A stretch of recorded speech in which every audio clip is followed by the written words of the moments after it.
বিসমিল্লাহির রহমানির রহিম। আলহামদুলিল্লাহ, সকল প্রশংসা সেই মহান আল্লাহ পাকের, যিনি আমাদের সেই আদি পিতাকে সৃজন করে তার নিজ ভান্ড থেকে ফুৎকারে আত্মা দিয়ে জীবিত করেছিলেন, আর জীবিত হয়ে সঙ্গে সঙ্গে বলে উঠেছিলেন আলহামদুলিল্লাহ। আমরাও আজ অনাদিকাল পরে সেই পিতার আকৃতি সুরাতে, পিতার সে নকশে আমরাও নিজ নিজ কল্পের দিকে একবার খেয়াল করে বলে ওঠে আলহামদুলিল্লাহ।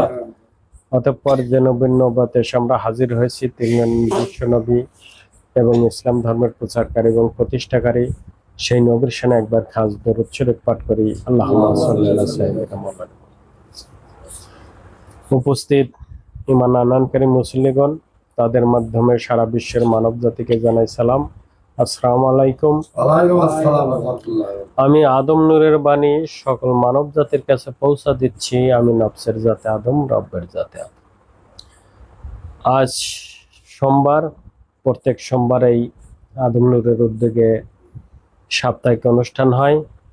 আজও আদম নূরের উদ্যোগে সেই সাপ্তাহিক অনুষ্ঠান হচ্ছে।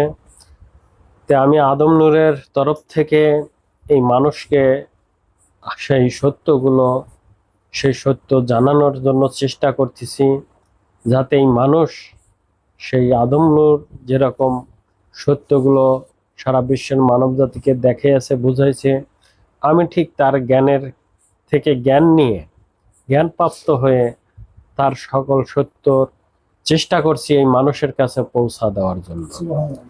সেই হেদায়েতের কথাগুলো মানুষ যাতে সেই হেদায়েত গ্রহণ করতে পারে, মানুষ যাতে তার জীবনকে রক্ষা করতে পারে, এই মানুষ যাতে তার পূর্ণ ধর্ম গ্রহণ করে পূর্ণ অস্তিত্বকে ফরজ এবং সুন্নত মানার ভিতর দিয়ে আখেরাতে ফিরে যেতে পারে, আমি ঠিক তারই দায়িত্ব পালন করছি। আমি কোনো নূরের মালিক নই, আমি এই স্কুলের মালিকও নই, আমি এই আদম নূরের স্কুলের একটি মাস্টারগিরি করতেছি, এছাড়া আমার কোনো কিছুই নাই। তে যাই হোক, আমি আদম নূরের তরফ থেকে এই ফরজ এবং সুন্নত নিয়ে আলোচনা করছি। তে এই যে ফরজ এবং সুন্নত, এবং আলেমদের থেকে আবার আরেকটা সত্য জানি, সেটা হলো ওয়াজিব।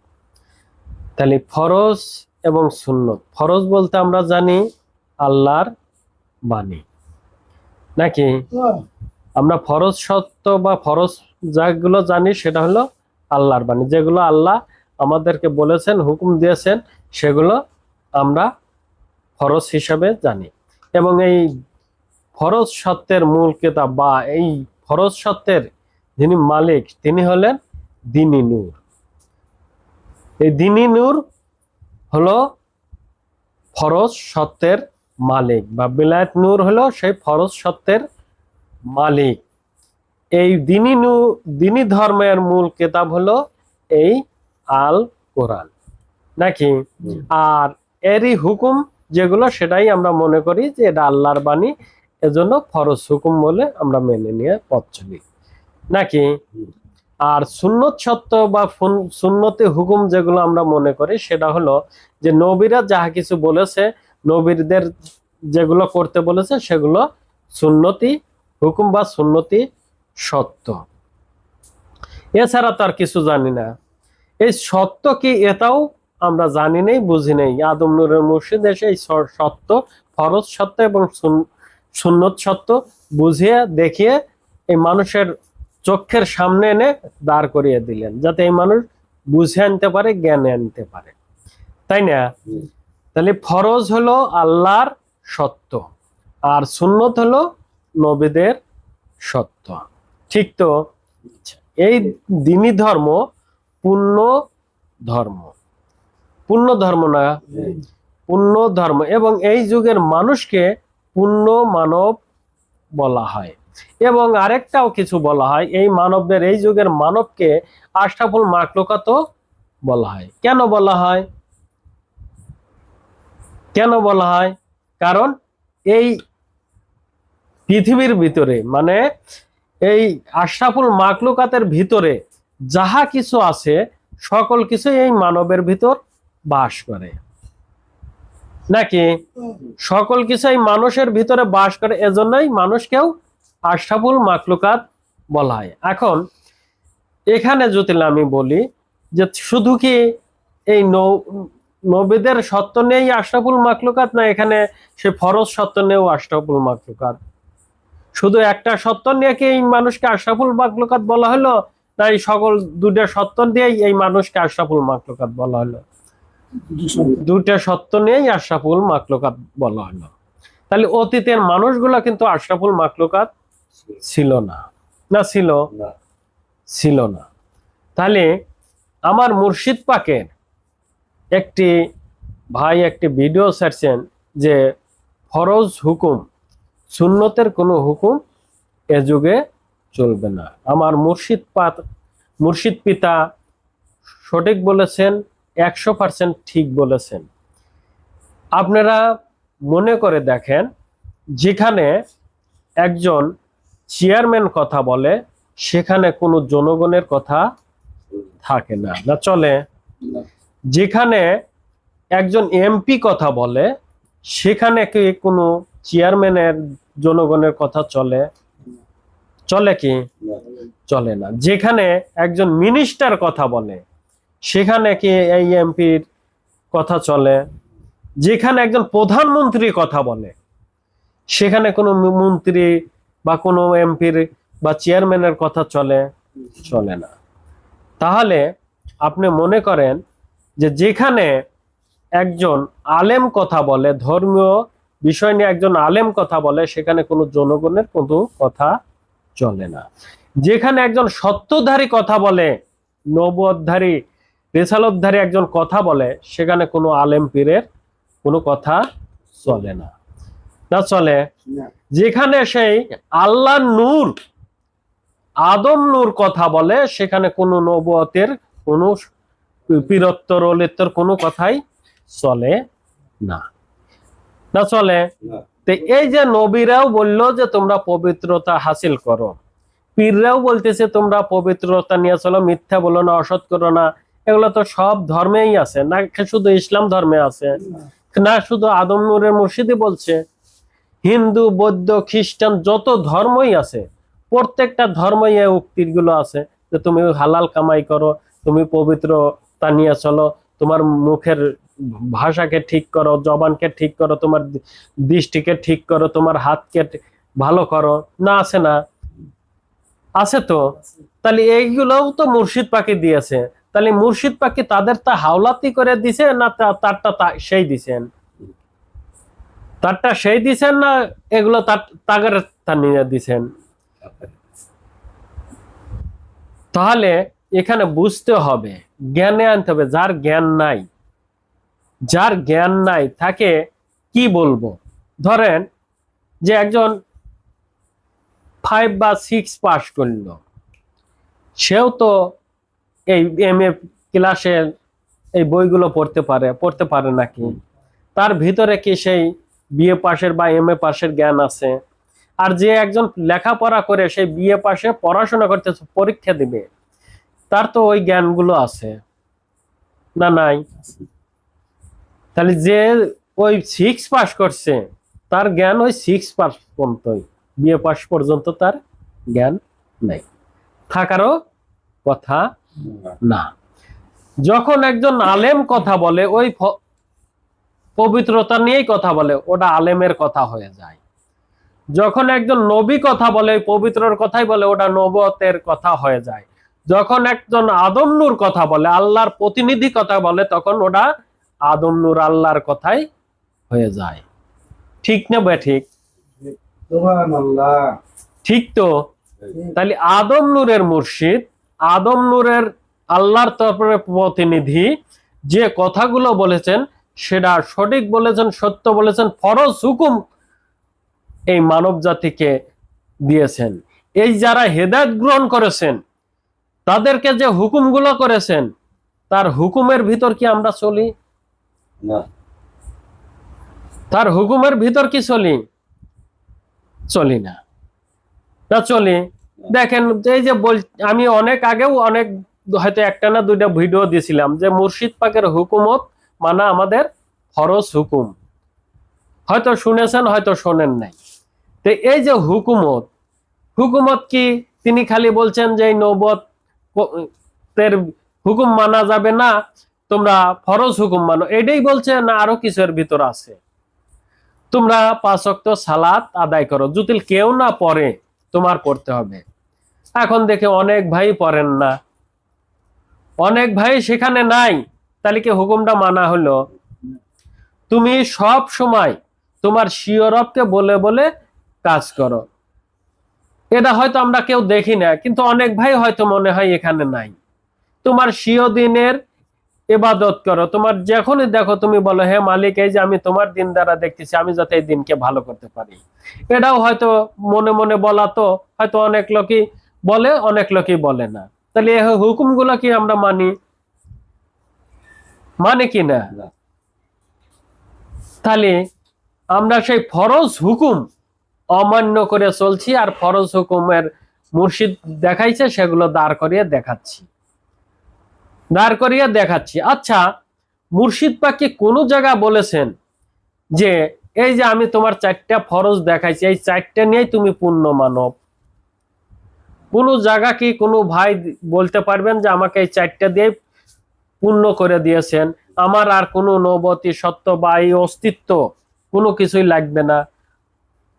কোন জায়গায় কি বলেছেন? না। বা হেদায়েতের সময় আপনারা লক্ষ্য করে দেখেন যে সেখানেও বলেছেন এই যে 4টা তোমাদের ফরজ এনে দেওয়া হলো, এই 4টা ফরজ দ্বারা তুমি পূর্ণ না। আরো এর ভিতর কি আছে? 1,24,000 মোতায়েনে 2,80,000 নবতী নফস আছে, এদের দিয়ে তোমাকে পূর্ণ করা হলো। এখন তুমি পূর্ণ মানব। দেখো তুমি বলতে কি আছো, তোমার অস্তিত্বে কি আছে?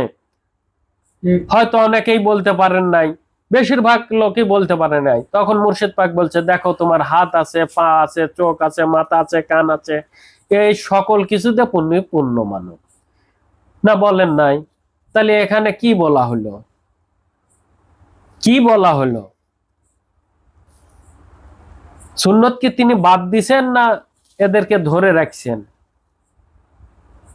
যদি আমি ফরজ 4টা মানি, ধরেন দিন মানলাম, রব মানলাম, সুরত মানলাম, আর অন্তরকে মানলাম, আমার ভাণ্ড থাকলো না, আমার সেই অন্তরটা থাকলো, তাহলে কি আমি সেই অন্তর নিয়ে এই পুরো আদম সুরত নিয়ে থাকতে পারবো? এই যে আমি যে অস্তিত্বটা নিয়েছি, এভাবে চলতে পারবো না? একটা নূর আকারে থাকবো। আবার এই নূরটা না থাকলো, এই ভাণ্ডটা থাকলো, তাহলে কি হলো? আমি পুতুল, মানে কোনো কিছু লড়াচড়া করবে না, একটা পুতুল আকারের একজন, কিছু যেরকম মূর্তি বানায় হিন্দুরা, ওরকম একটা জিনিস পরে থাকবে নাকি? এটাই তো। তাহলে ওই ফরজের যে নূর, আল্লাহ নূর বা আদম নূর, সেটাকেও আমার করতে হবে, এবং এর সাথে আমার এই অস্তিত্বটা, যার ভিতর ওই নূরটা বাস করে, যাকে এই ভাণ্ড ওই নূরটাকে ধরে রাখতে পারে, তার মত ওই নূরটাকে ধরে রাখার একটা ভাণ্ড তৈরি করতে হবে নাকি? তাহলেই আমি ওই নূর এবং আমার ভাণ্ড নিয়ে আমি আমার জীবনকে পরিচালনা করতে পারবো। তা আমি যদি শূন্য এই অস্তিত্বকে বাদ দেই, এই ভাণ্ডটাকে বাদ দেই, তাহলে আমার বাঁচে কি? ফরজ সত্য, এই নূরটা বাঁচে। নূর কি কোনো কথা বলতে পারে? নূর কি কোনো কিছু দেখতে পারে? নূর কি কিছু খায়? নূর কি কিছু চলাফেরা করতে পারে? হ্যাঁ, সূর্য দেখেন এক জায়গার থেকে সূর্য দিচ্ছে, আমরা দেখতেছি পূর্ব থেকে উঠতেছে, পশ্চিম দিকে অস্ত যাচ্ছে, তাই না? আচ্ছা, সূর্য কি কখনোই নড়াচড়া করে? নাই পৃথিবীটা ঘুরতেছে, কোনটা কি হয়? সূর্য কি কোনো কথা বলতে পারে? তাহলে আমি যদি আমার সেই পূর্ণ অস্তিত্ব গ্রহণ করতে চাই, তাহলে ফরজ এবং সুন্নত দেই আমাকে পূর্ণ করতে হবে, এবং মুর্শিদ পাকও আমাকে সেটাই করে দিয়েছেন নাকি? দিয়েছেন তো। আচ্ছা, যিনি এই পোস্টটা দিয়েছেন তিনি ওখানে লিখেছেন যে মুর্শিদ পাক বলেছেন যে তোমাদের সেই জিনোয়ারা গর্ভ হয়ে জীবন লাভ করতে হবে, জিনোয়ারার গর্ভ হয়ে জীবন লাভ করতে হবে। এটা মুর্শিদ পাক সত্য বলেছেন, সঠিক বলেছেন। আচ্ছা, এই জিনওয়ারা কি ফরজ সত্যের মালিক না সুন্নত সত্যের মালিক? সুন্নত। ফরজ সত্যের মালিক না সুন্নত সত্যের মালিক? আদম নূর হলো ফরজ সত্যের মালিক, জিনওয়ারা কোন সত্যের মালিক যাকে তো তোমার তার ভিতরে যাইতে বললো? এখন আমি যদি বলি তাহলে তুমি একটা সেই কি বলবো আর তোমাকে? মুর্শিদ হলো ফরজের মালিক, আর সেই ফরজ হুকুম করতেছে তুমি সুন্নতের ভিতর যাও, তাহলে বড় এটা হলো তুমি বড় কাকে বানাচ্ছ? কাকে বানাচ্ছ এটা বলো। আচ্ছা, এই যে দ্বীনি ধর্ম মূল কিতাব হলো আল কোরআন, এটাকে আল্লাহর বাণী বলা হয় না কি বলা হয়? আচ্ছা, মুর্শিদ পাক বলেছেন এই যে কোরআন যখন নাজিল হয় আল্লাহর থেকে ওহী আসলো কার কাছে? জিব্রাইল আলাইহিস সালামের কাছে। আর জিব্রাইল এসে বিশ্ব নবীকে বা আমাদের নবীকে দিলেন, মুহাম্মদ সাল্লাল্লাহু আলাইহি সাল্লামকে তিনি সেগুলো এনে শোনালেন এবং দিলেন। তাহলে আল্লাহ পাকের হুকুম জুতিল এই কোরআনের বাণী হয়, তাহলে আল্লাহ পাক দিলেন কাকে? জিব্রাইল আলাইহিস সালামকে। আল্লাহর বাণী পাইলো জিব্রাইল আলাইহিস সালাম, আর জিব্রাইলের তা পাইলো আমাদের বিশ্ব নবী হযরত মুহাম্মদ সাল্লাল্লাহু আলাইহি সাল্লাম। তাহলে বিশ্ব নবী কার থেকে পাইলো? জিব্রাইলের বাণী পাইলো। ওটা আল্লাহর বাণী হলো, ওটা জিব্রাইলের বাণী। বলেন নাই? বলছেন তো। আর তিনি আমাদেরকে শোনালেন, আমরা কার থেকে শুনলাম? হযরত মুহাম্মদ সাল্লাল্লাহু আলাইহি সাল্লামের থেকে, কারণ তিনি এগুলো লেখছেন। আমরা তো আর জিব্রাইলের ঠেনতা শুনি নাই, না আল্লাহর ঠেনতা শুনছি।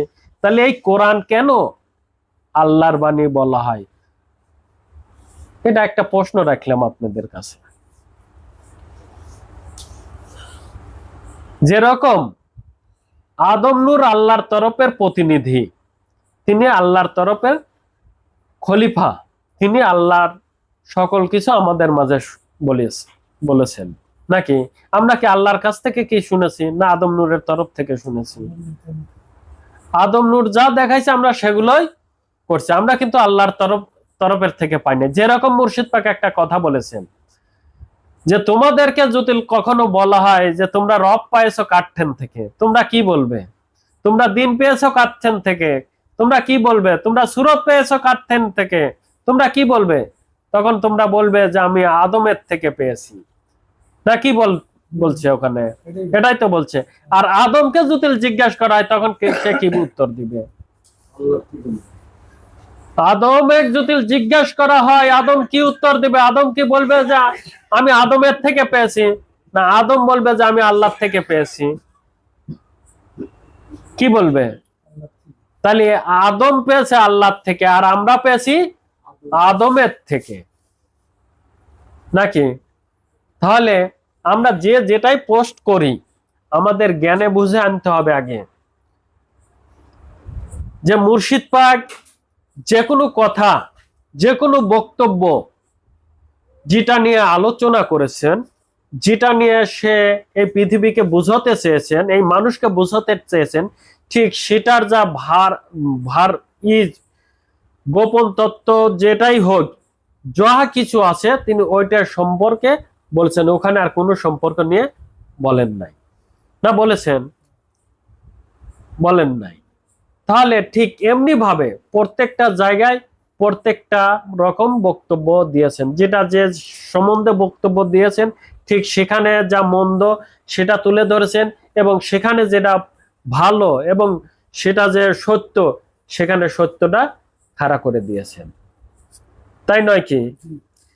যেখানে সেই আদম নূর কথা বলে সেখানে কোনো নূরিতন ফেরেশতাদের পীরদের কথা হুকুমত চলে না, এটা সত্য কথা। সেখানে আর কারো কথা চলে না। তাহলে আমাদের এটুক জ্ঞান নাই যে যেখানে আল্লাহ নূর আদম নূর কথা বলে সেখানে পীরত্ব অলিত্বর কথা কিভাবে চলে, নবুয়তের কথা কিভাবে চলে, কিভাবে আসে? ফরজের সত্য কায়েম করার হুকুমত আদম নূরই দিয়েছেন, ফরজের হুকুমত আদম নূরই দিয়েছেন, নাকি? না কি করেছেন? মুর্শিদ পাক একটি কথা বলছেন, আমি ইসের দেখেছি, মুর্শিদের উপদেশ বাণীর মধ্যে আমি দেখেছি যে মসজিদে লাগান ছিল, ওখানে লেখা আছে যে যে ব্যক্তি মিথ্যা কথা বলে সে যদি এই কোরআন দেখেও তোমাদের কাছে এই কোরআন দেখেও বলে তাহলেও সে মিথ্যা কথা বলে, কারণ সে মিথ্যা জবান দিয়ে তোমাদের ওই কোরআনের আয়াতকে শুনেছে। ওই জবান মিথ্যার কারণে ওই কোরআনের সকল কিছু মিথ্যা নেই, তার জবানের যেগুলো বলছে ওগুলো মিথ্যা হয়েছে। আর একজন পবিত্র মানুষ, পবিত্র হকদার মানুষ, পবিত্র জবান নিয়ে ওই যদি কোরআন পড়ে তাহলে সে সত্য বলে, সঠিক বলে। তে আমরা যারা সেই আদম নূরের কাছ থেকে সেই হেদায়েত গ্রহণ করেছি, যারা সেই আদম নূরের মুর্শিদের হুকুমত মেনে চলি, যারা সেই হুকুমতের বাইরে যায় না, তারা সঠিক কথা বলে, সত্য বলে, এখানে কোনো ভুল নেই। যারা সেই মুর্শিদ পাকের কাছ থেকে যারা হেদায়েত গ্রহণ করেন নাই এবং তা হেদায়েত নেওয়ার পরেও তা রক্ষা করেন নাই, তারা সঠিক বললেও তারা মিথ্যা বলে, কখনোই সত্য বলেন না, কারণ তার হেদায়েত গ্রহণ করলেও সেই হেদায়েতকে রক্ষা করতে পারেন নাই। নাকি ঠিক তো? তাহলে আমরা আমাদের মুর্শিদ পাকের হুকুম, তিনি যেরকম 4টা ফরজ দেখিয়েছেন এবং সুন্নত দিয়ে আমাকে পূর্ণ করেছেন, তাহলে 4টা ফরজের সাথে আমাকে সুন্নতের যোগ লাগিয়ে দিয়েছেন, আমি যাতে আমার সেই ফরজের সত্যের দিয়ে আমি এই সকল সুন্নতকে ফরজে রূপান্তরিত করতে পারি। যেরকম ধরেন, ভাঙে না বললে আপনারা বুঝবেন না, গরু একটা সুন্নতি সত্য, ছাগল একটা সুন্নতি সত্য, মাছ একটা সুন্নতি সত্য। যখন ওই মাছটা মাছই থাকে তখন তাকে সুন্নত বলা হয়। গরু যখন গরুতে থাকে তখন তাকে দেখে বলা হয় এটা সুন্নতি সত্য গরু। ওই গরুটা যখন এই মানুষের মধ্যে আসে, খাওয়া দাওয়ার ভিতর দিয়ে এই মানুষের যোগ লাগে, তখন কি এই মানুষের কোনো গরু বলতে কিছু থাকে? কোনো কিছু থাকে না। তখন ফরজের সাথে যোগ লেগে সে ফরজ হয়ে যায়। ফরজের হুকুমত যেখানে চলে, ফরজের হেদায়েত যেখানে চলে, সেই হেদায়েত মেনে যা কিছু আছে তার সেই যোগ লাগানোর সকল কিছুই ফরজে পরিণত হয়। সুন্নত বলতে কোনো কিছু থাকে না। সুন্নত সত্য থাকতে হলেও সেটা ফরজের সাথে যোগ লেগে ফরজ হয়ে যায়, ফরজ হয়ে যায়, কোনো তার সাথে সুন্নত বলতে কোনো কিছু থাকে না। যেরকম আমরা মানব, আমাদের আশরাফুল মাখলুকাত বলা হয়েছে, আমরা বুনি মানুষ, সৃষ্টির মানুষ হলেও আমরা আশরাফুল মাখলুকাত নাকি? আমরা চেষ্ট মানব, বুনির মানুষ হলেও, সৃষ্টির মানুষ হলেও আমরা মানব জন্মে যতক্ষণ আছি ততক্ষণ আমরা চেষ্টত্ব নাকি? আমরা চেষ্ট সুরত নিয়ে চলছি নাকি? যখন আমি মারা যাব তখন আবার কি হব সেটা তখনকার ব্যাপার। যতক্ষণ আমি মানব জীবনে আছি ততক্ষণ তো আমি সেখানেই আছি, সেই শ্রেষ্ঠ সুরাতেই আছি। এখান থেকে কেউ আমি না ভাবে পারবে। আমি চুরি করলেও সেখানেই আছি, ভালো করলেও সেই জায়গায় আছি। ভালো করলে ভালোর ফল পাবো, চুরি করলে চুরির ফল পাবো নাকি? ঠিক তো? তাহলে অবশ্যই আমরা মুর্শিদের হুকুম, ফরজ হুকুম মেনে চলি। একটা মানলাম আর 5টা মানলাম না, একটা মানলাম আর 5টা মানলাম না, তাহলে কি ফরজ হুকুম মানা হলো? সেই হুকুমতের মানার ভিতর দিয়ে আমি কি সেগুলো অর্জন করতে পারবো? কখনোই পারবো না। বিষয় হলো যে আল্লাহ পাক যখন আদমকে সৃজন করেন, আদমকে সৃজন করার আগে একটা মিটিং করা হলো যে আমি আদমকে সৃজন করব, সে হলো সর্বজ্ঞানের জ্ঞানী, তোমরা তাকে মেনে নিবে। ঠিক তখনই আসলো বাদ প্রতিবাদ। যতক্ষণ আদম ছিল না কোনো বাদ প্রতিবাদ ছিল না। না ছিল? ছিল না। আল্লাহ পাক সেই আদমকে আনলেন এবং তারা বলল যে আদম সেই যায়া মারামারি করবে, রক্তপাত করবে, এটা করবে, ওটা করবে। তাহলে তো আল্লাহ থেকে তারাই ভালো জানে, আল্লাহ থেকে তারাই ভালো জানে না নাকি? তাই আসে যদি আদমকে না সৃজন করা হতো তাহলে আল্লাহর কোনো জ্ঞান থাকতো না, ওই নুরিতনদের ফেরেশতাদের জ্ঞান নিয়ে আল্লাহর চলতে হতো। এটাই প্রমাণ হয়। আর আল্লাহ যেহেতু তাদের কথা অমান্য করে আদমকে সৃজন করা হয়েছে, তখন আল্লাহ যে কারো কথা শোনেন না, কারো হুকুম নিয়ে তাই সে যে চলে না, তার নিজের জ্ঞানেই নিজে পুষ্ট হয়ে সেই আদমকে তৈরি করলেন। এখানে কারো কোনো কর্তৃত্ব রাখেন না নাকি? সে একক সত্য, সে কারো কথা যদি চলতেন তাহলে সে আল্লাহ হতে পারতেন না। নুরিতন ফেরেশতাদের কথা মতো যদি সে চলতো তাহলে আল্লাহ হতে পারতেন না। না পারতেন? তাহলে ভেজালটা কিন্তু আদমকে নিয়ে, আল্লাহকে নিয়ে নয়। ঠিক আমাদের ভিতরও মুর্শিদ পাককে নিয়ে কোনো বাদ প্রতিবাদ কোনো কিছুই নাই। যখন আদম নূরের মুর্শিদ তার দায়িত্বভার তার সন্তানকে উপর দেওয়া হলো, সন্তানের উপর দেওয়া হলো, ঠিক বাদ প্রতিবাদ তখনই আসলো নাকি? আদম নূর যদি আমার আপনার কথায় চলতো তাহলে সে আদম নূর আল্লাহর তরফের প্রতিনিধি না। আদম নূর আমার কথায় যদি আপনাকে দায়িত্ব দিত, আমাকে দায়িত্ব দিত, তাহলে সে আল্লাহর তরফের প্রতিনিধি হয় কিভাবে নাকি? তার যদি জ্ঞান বুদ্ধি না থাকে তাহলে সে আল্লাহর প্রতিনিধি হয় কিভাবে? তাহলে আদম নূর আল্লাহ যেরকম কোন নুরিতনের কথায় কোনো কিছু করেন নাই, আদম নূরও কারো কোনো কথায় তিনি চলেন নাই, কোনো কিছুই করেন নাই। তার একক শক্তে, একক হুকুমতে, একক সকল কিছুতে তিনি একক প্রাধান্য দিয়ে চলেছেন। তার নিজের হুকুমত নিজেই রেখে গেছেন। তাকে কেউ জ্ঞান দেওয়া লাগে নাই, তাকে কেউ বুদ্ধি দেওয়া লাগে নাই। না দেওয়া লাগছে? দেওয়া কি লাগছে? এখানে এসে আমাদের ভিতর সেই নুরিতন ফেরেশতাদের মতো এই শুরু হয়ে গেছে। মহান আল্লাহ পাক আদমকে তার খলিফা দিয়েছিলেন। কে মানলো কে মানলো না, কে আসলো কে আসলো না, এটা কি আদমের কোনো কিছু যায় আসে? বা আল্লাহর কিছু কি যায় আসে? আদমকে তৈরি করা হয়েছে, তোমরা মানলে তোমরা সেই আদম সুরত কামাই করে শ্রেষ্ঠ সুরত হয়ে আমার রঙে রাঙান্বিত হয়ে আমার কাছে ফিরে আসো। তোমরা মানবে না, তোমরা আলাদা হয়ে ওই যে সৃষ্টির জাত হয়ে জাহান্নামে পড়ে যাবে নাকি?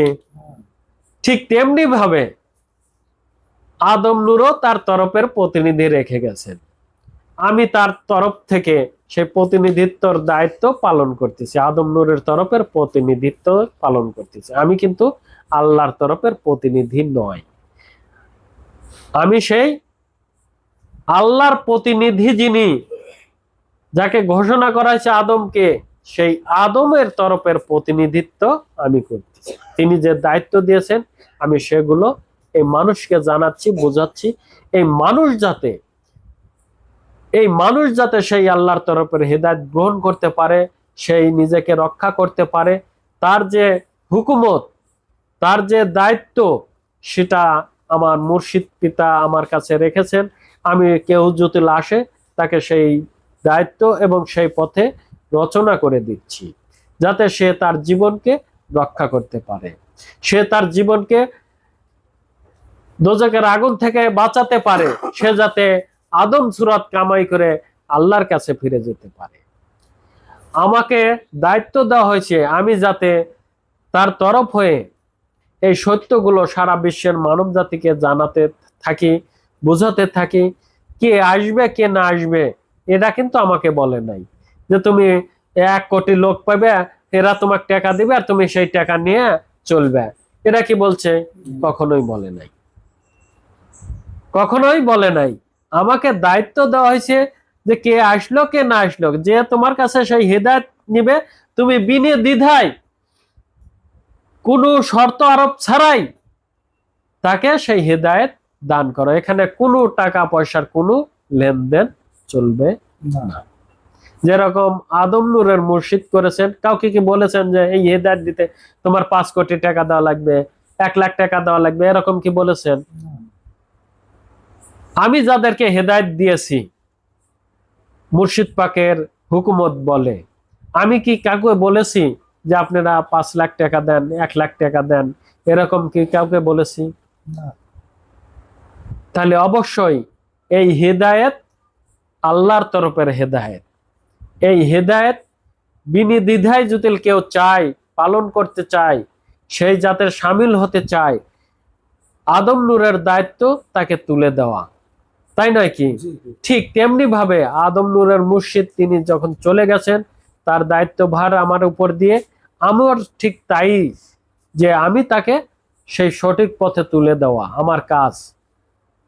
সে সঠিক হতে চেয়েছে, সে সেই আদম জাতের জাতি হতে চেয়েছে, আদম জাতে ভর্তি হতে চেয়েছে, তাকে আমার কর্তব্য তাকে সেই জাতে ভর্তি করে নেওয়া, ভর্তি করে দেওয়া এবং সেই সরল সোজা পথে তুলে দেওয়া।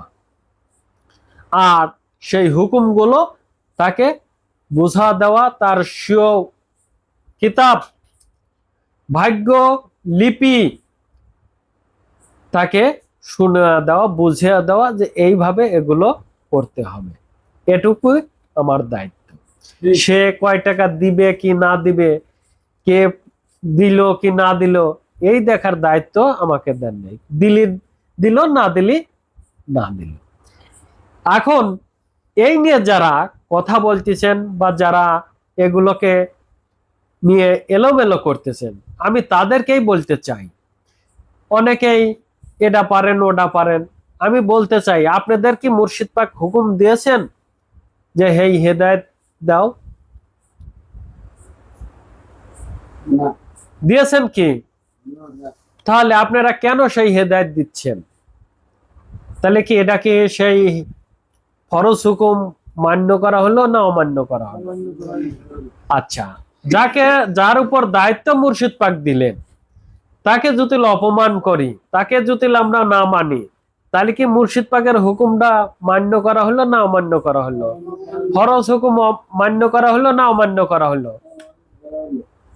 তাহলে কোন জায়গা দিয়ে আপনারা দেখতে চান? আদম নূরের মুর্শিদ বলেছেন আমি এই জায়গা দিয়ে না আরেক জায়গা দিয়ে দেখাবো, যতক্ষণ এই মানুষ না বোঝে ততক্ষণ আমি বোঝাতেই থাকবো, একদিন না একদিন বুঝে আসবে। আমিও তোমাদের সেভাবেই বোঝানোর চেষ্টা করতেছি, যতক্ষণ তোমরা না বোঝো ততক্ষণ আমি চেষ্টা করব তোমরা বুঝে আসো। আমি মালিকের কাছে প্রার্থনা করি, হ্যাঁ মালিক,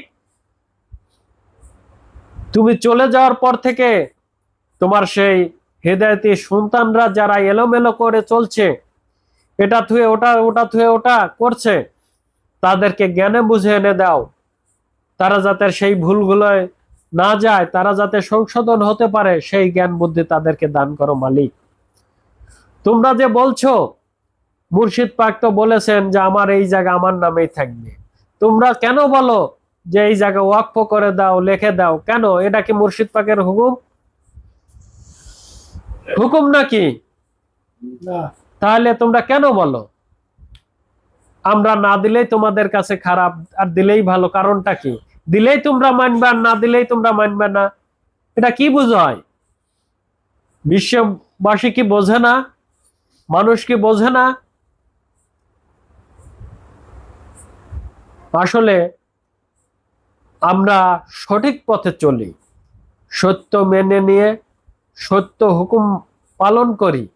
ফরজ হুকুম মুর্শিদ আদম নূরের মুর্শিদ, ফরজের মালিক আমরা সেই ফরজ হুকুম মেনে ফরজত্বের কামাই করে ফরজত্বে মিশে আদম সুরত কামাই করে আল্লাহর কাছে ফিরে যাই, নাকি আমাদের জীবন দ্বারা সেই হেদায়েতকে বাস্তবায়ন করি, মুর্শিদ পাকের আদর্শবান হই, পবিত্র গুণে গুণান্বিত হই এবং সেই ফরজ এবং সুন্নত পূর্ণ করে পূর্ণ অস্তিত্ব নিয়ে পূর্ণ আদম সুরত কামাই করে যাতে সেই তহাকন্যা হরজতা জিনু আর আমরে আদম নূরের মহরত হয় যাতে জীবন লাভ করতে পারে, সবাই বলে আমিন। এই বলে আজকের বক্তব্য আমি এখানে শেষ করছি। সুবহানাল্লাহ বিহামদিহি সুবহানাল্লাহ আযীম। সবার প্রতি আমার সালাম। আসসালামু আলাইকুম। ওয়ালাইকুম আসসালাম।